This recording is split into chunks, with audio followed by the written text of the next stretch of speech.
Galaxy Note 7 explosions continue, even if the green icon is included.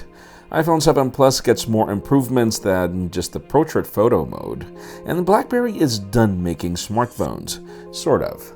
I'm Jaime Rivera, and I explicitly asked for a Kylo Ren costume that looked like this, and they told me they didn't have any. This is Pocketnow Daily.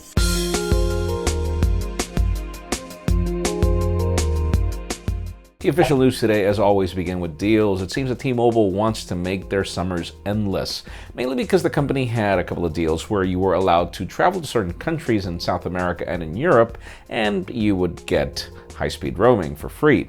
Well, that's actually going to extend because apparently T-Mobile's adding more countries and more time. You can learn more about which countries and how long in the link in the description.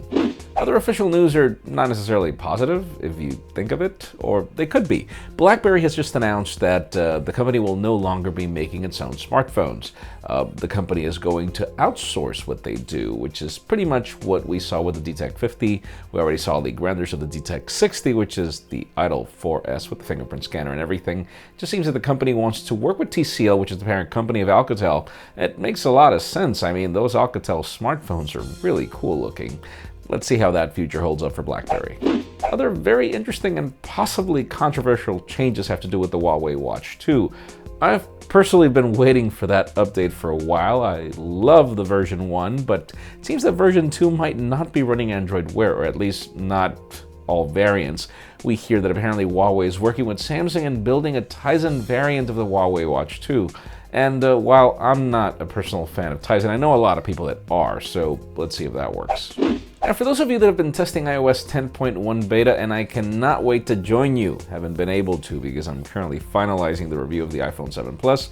We have to use final software for that. But yeah, in addition to getting portrait mode for photos, which is something cool, it seems that's not the only thing. You know that the iPhone 7 Plus has an extra gig of RAM when compared to last year's variant, and also the 7. But apparently you couldn't take advantage of it until now. Rumors claim that you can now load mode applications in RAM, which is cool, even though refresh times on iPhones aren't really that bad.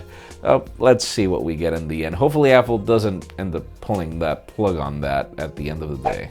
And finally, for the very interesting news today, we hear two things. Number one, that Samsung is apparently recalling a few Galaxy Note 7 units that were already replaced, meaning these are the new phones that it replaced already, over reports of overheating. Number two is that apparently we still have explosions of the Note 7, even with the green icon. This is rather worrisome because we don't know exactly what the future of the Note 7 will be if we get more cases of explosions.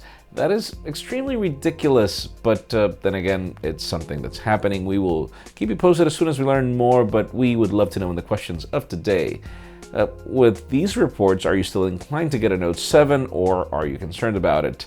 In my case, I still want my Note 7, but hey, I will definitely play it by ear. Leave us a comment down below. We'd love to know your opinion. Friends, you know the way it goes. If you want to get the news earlier before the video is filmed, follow us on Pocketnow.com and hit that subscribe button down below for more videos like this one. You can also catch our videos on vessel.com/Pocketnow, and follow me on Twitter, Jaime_Rivera, or on Instagram at Jaime Rivera.